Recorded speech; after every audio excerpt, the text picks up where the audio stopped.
ఈ బిల్లుపై గౌరవనీయులు మన ముఖ్యమంత్రి గారు కూడా మాట్లాడతారు.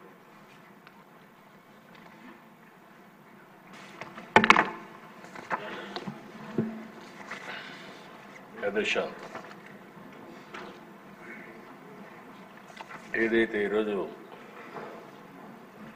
ల్యాండ్ టైటిలింగ్ యాక్ట్ రద్దు కోసం రెవెన్యూ మినిస్టర్ గారు బిల్లు ప్రవేశపెట్టారు. ఈ చట్టాన్ని చూస్తే చాలా భయంకరమైన చట్టం. ఏమాత్రం కూడా ఆలోచించకుండా ఈ చట్టాన్ని తీసుకురావడం చాలా సమస్యలకు దోహదం చేసింది. ఎన్నో రోజులుగా లాయర్స్ అయితే ప్రజల్ని చైతన్యవంతులు చేస్తూ ఎక్కడికక్కడ ఆందోళన చేశారు. ఈ చట్టం కనుచుంటే పౌరుల ఆస్తి హక్కును మొత్తం మింగేసే పరిస్థితి వస్తుంది. ఇప్పటికే అధ్యక్ష రాష్ట్రంలో ఎప్పుడూ లేనంత ఈ భూ వివాదాలు పెరిగిపోయినాయి. చాలా దిక్కలు ఇప్పుడు నా నియోజకవర్గం కుప్పం నియోజకవర్గంలో చూస్తే ఎప్పుడూ నాకు ఒక్క కంప్లైంట్ కూడా రాలేదు. 40 ఏళ్ళ నుంచి నేను అక్కడ సీఎంగా, ముఖ్యమంత్రిగా, ఎమ్మెల్యేగా, ప్రతిపక్ష నాయకుడిగా ఉన్నాను. ఈ 5 ఏళ్లలో జరిగిన అవకతవకలు ఆ నియోజకవర్గంలో ఎక్కువ కంప్లైంట్లు వచ్చేది భూ వివాదాలపైన వచ్చాయి. నేను చిన్న చిన్న మీటింగ్లు పెట్టుకొని మాట్లాడేటప్పుడు ఏదైతే 22A ఎవరైనా భూమి ఉంటే దాని పక్కన 22A అని వేసేస్తే అది ప్రభుత్వ భూమి అయిపోతుంది. అక్కడి నుంచి ఎవరైతే సెటిల్మెంట్ చేసుకోవాలనుకుంటారో వీళ్ళందరూ రావడం, నెగోషియేషన్స్ మొదలు పెడతారు. లేకపోతే ఇది గవర్నమెంట్ భూమి అవుతుంది. మనం కానీ ఒప్పుకుంటే, వాళ్ళు ఒప్పుకుంటే దాన్ని ఆటోమేటిక్గా మళ్ళీ ప్రైవేట్ భూమి కింద 22A తీసేసి మళ్ళా ప్రైవేట్ భూమి కింద సెటిల్మెంట్ చేసుకునే పరిస్థితికి వచ్చారు. అధ్యక్ష టెక్నాలజీ కూడా చాలా ప్రమాదం. నేరస్తుల దగ్గర టెక్నాలజీ ఉంటే మొత్తం మార్చేయడం, రికార్డులు మార్చడం చాలా ఈజీగా అయిపోయే పరిస్థితి వస్తుంది. ఇప్పుడు దానికి తోడు మీరు చూస్తే అధ్యక్ష ఇటీవల కాలంలో ఇవన్నీ కూడా సెంటిమెంట్స్ ఉంటాయి. భూమి అనేది తరతరాలుగా వారసత్వ ప్రకారం వస్తుంది. మా తాత, మా ముత్తాత ఇచ్చిన భూములు ఇప్పుడు కూడా మాకు వస్తూ ఉంటాయి ఆ కుటుంబానికి. అలాంటి భూమిలో పట్టాదారు పాస్ పుస్తకాలు ఇవ్వడం ఆనవాయితీగా పెట్టుకుంటాం, రాజముద్రేస్తాం, అంటే ప్రభుత్వం ముద్రేసిస్తాం. అలాంటిది ముఖ్యమంత్రి ఫోటో వేసుకొని పట్టాదారు పాస్ పుస్తకాలు ఇవ్వడం అంటే సెంటిమెంట్స్తో ఆడుకోవడం. ఇది ఎక్కడ చూడలేదు దేశ, ఎవ్వరూ చేయలేదు ఇంతవరకు కూడా. అలాంటివి చేశారు. అప్పటికే ప్రజల్లో చాలా కోపం ఉంది, ఆవేదన ఉంది, ఆవేశం ఉంది, ఏమీ చేయలేని పరిస్థితిలో ఉన్నారు. అయితే ఇటీవల భూ సర్వే కూడా అన్నారు. ఈ భూ సర్వే కూడా దిశ మొత్తం సెటిల్మెంట్ చేస్తామనే ఉద్దేశంతో చేసి డబ్బులైతే ఖర్చు పెట్టి ఎక్కడికక్కడ వివాదాలు పెంచారు, కానీ ఎక్కడా వివాదాలు తగ్గించే పరిస్థితి లేదు. దాని పేరు కూడా నేను చాలా స్పష్టంగా చెప్పాను. హోల్డ్ చేశాం, స్టే చేశాం, ఇవన్నీ క్షుణ్ణంగా స్టడీ చేసిన తర్వాతనే చేస్తామని చాలా స్పష్టంగా హామీ ఇచ్చాం. అధ్యక్ష ఈ చట్టం వల్ల పౌరుల ఆస్తి మొత్తం లాగేసే పరిస్థితి వస్తుంది. అంటే ఇంకా రాను ఇందులో మీరు చూస్తే అధ్యక్ష వెరీ ఇంట్రెస్టింగ్. నేను అన్ని మీటింగుల్లో మాట్లాడాను. కనీసం ఒక్క మాట మేము ఇది చెయ్యము, ఇది ఉద్దేశం లేదని ఒక్క మాట చెప్పలేదు. అంటే ఇందులో చూస్తే భూ వివాదంలో 533 సివిల్ కోర్టు అధికారాల్ని సెక్షన్ 338 నిషేధిస్తుంది. అంటే ఇంక అధికారం లేదు. ఎక్కడికి పోవాలి? నేరుగా హైకోర్టుకి వెళ్ళాలి. ఎంతమంది హైకోర్టుకి వెళ్ళగలుగుతారు? అంటే ఇక్కడ ఏ విధంగా పెట్టారో మనకు దీన్ని బట్టి అర్థమవుతుంది. ఇంకొక పక్క ఏ వ్యక్తినైనా ల్యాండ్ టైటిలింగ్ ఆఫీసర్గా నియమించుకోవచ్చు 5(1). అంటే ఇప్పటికే మనం చూస్తున్న సాక్షిలో పనిచేసే వాళ్ళందరినీ తీసుకొచ్చి ప్రభుత్వాన్ని పెట్టారు. రేపు కూడా వీళ్ళ గుమస్తాలు మొత్తం తీసుకొచ్చి ఇక్కడ పెట్టేస్తారు. వాళ్ళ గుమస్తాలు పెడితే మన జాతకాలు వాళ్ళు రాస్తారు. ఏమవుతుంది అధ్యక్ష, అదే రికార్డు మీరు ఒకసారి చూస్తే ఎవరైనా సరే ఈ భూమి నాదని ఒక పిటిషన్ పెడితే ల్యాండ్ ట్రిబ్యునల్కి వెళ్ళిపోతుంది, ఇంక ట్రిబ్యునల్కి వెళ్ళిపోతుంది ఆర్బిట్రేషన్. అంటే ఇంకా మన చేతుల్లో లేదు ఇది. అంటే మీరు వివాదాలు పరిష్కారం చేయవలసిన ప్రభుత్వం ప్రైవేట్ ఆస్తులను లాగేయడానికి ఎత్తుగడేసే పరిస్థితికి వచ్చారు. ఇవన్నీ కూడా అధ్యక్ష ఒకటి రెండు కాదు. ఇందులో మనం చూస్తూ ఉంటే భారత వారసత్వ చట్టం రాజ్యాంగంలోని ఆర్టికల్ 21, 246, 300కు విరుద్ధంగా ఉంది.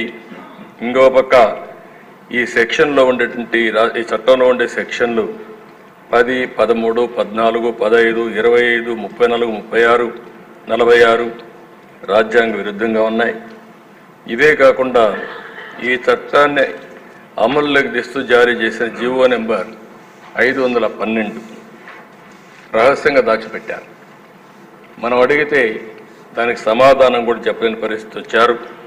ఇలాంటివన్నీ చూసిన తర్వాత దిశ చాలా ప్రమాదకరమైన చట్టం.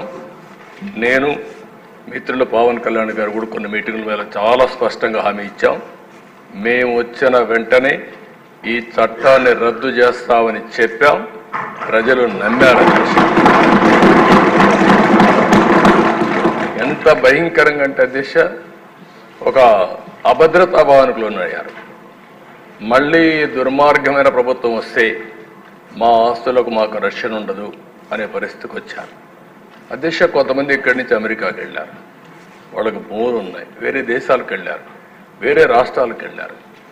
వాళ్ళు కానీ ఒక్కొక్కసారి రికార్డులు చెక్ చేసుకోకపోతే రికార్డులు మారిస్తే తర్వాత ఆ భూమి ఆటోమేటిక్గా డీమ్డ్ క్లాసిఫైడ్ చేసేసారు, నోటీసులు కూడా ఇవ్వరు.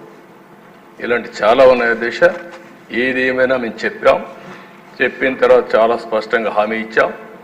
హామీ ప్రకారం మొదటి సంతకం ఏదైతే నేను చెప్పానో డిఎస్సి అని మొదటి 5 సంతకాల్లో ఈ ల్యాండ్ టైటిలింగ్ యాక్ట్ కూడా పెట్టి రద్దుకు ప్రతిపాదన పెట్టాం. మొదటి క్యాబినెట్లో దీన్ని ఆమోదించాం. మొదటి అసెంబ్లీలో దీన్ని మళ్ళా ఈ చట్టాన్ని రద్దు చేయడానికి ఇది ప్రవేశపెట్టాం. ఇది మా చిత్తశుద్ధిని మరొక్కసారి తెలియజేసుకుంటూ సభ్యులందరూ కూడా దీన్ని ఏకగ్రీవంగా బలపరిచి ఈ నల్ల చట్టానికి మంగళం పాడాల్సిందిగా మరొక్కసారి ప్రార్థిస్తూ ఈ ప్రభుత్వం ఏ మాత్రం కూడా అజాగ్రత్తగా ఉండం, ప్రజల ఆస్తులు కాపాడుతాం, ప్రాణాలకు రక్షణగా ఉంటాం. ఇలాంటి చట్టాలను ఎట్టి పరిస్థితుల్లో ఆమోదించమని మరొకసారి తెలియజేసుకుంటూ మీ దగ్గర సెలవు తీసుకుంటాను. మంత్రి గారు మీరేం క్లారిఫికేషన్ ఇవ్వాలంటే ఇవ్వచ్చు.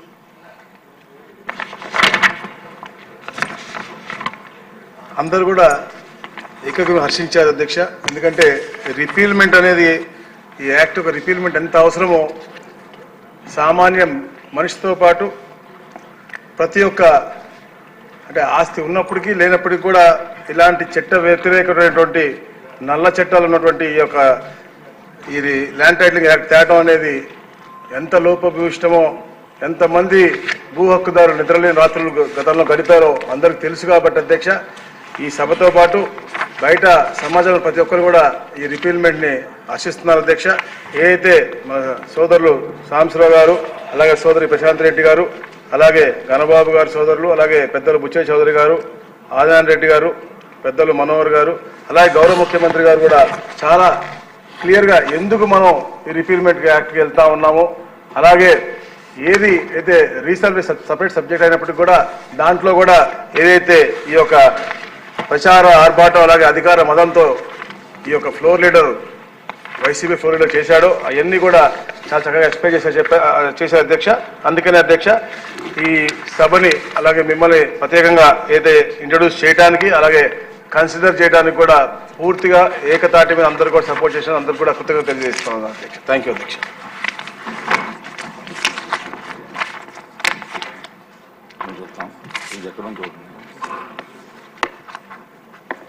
ఇప్పుడు క్లాజులపై ఓటింగ్ అండి. 2వ క్లాజు, మొదటి clause enacting formula long title ఎలాంటి సవరణలు లేవు, అవి సభా సమక్షంలో ఉన్నాయి. ఇప్పుడు విషయం ఏంటంటే 2వ క్లాజు 1వ క్లాజు ఎనాక్టింగ్ ఫార్ములా లాంగ్ టైటిల్కు సుముఖంగా ఉన్నవారు అవును అనండి.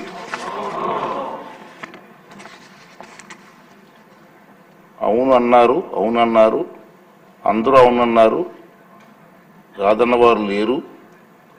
2వ క్లాజు 1వ clause enacting formula long title bill భాగం అయింది.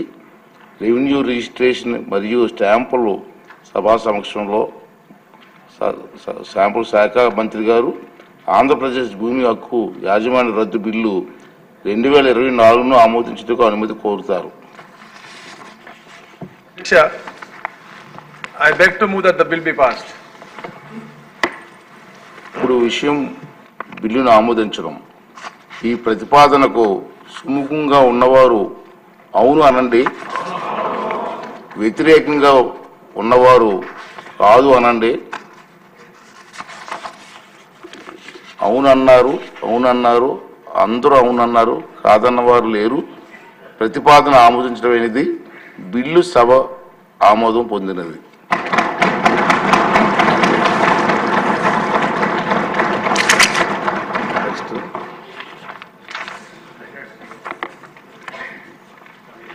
రెండో బిల్లు అండి, ఆరోగ్య కుటుంబ సంక్షేమం మరియు వైద్య శాఖ మంత్రి గారు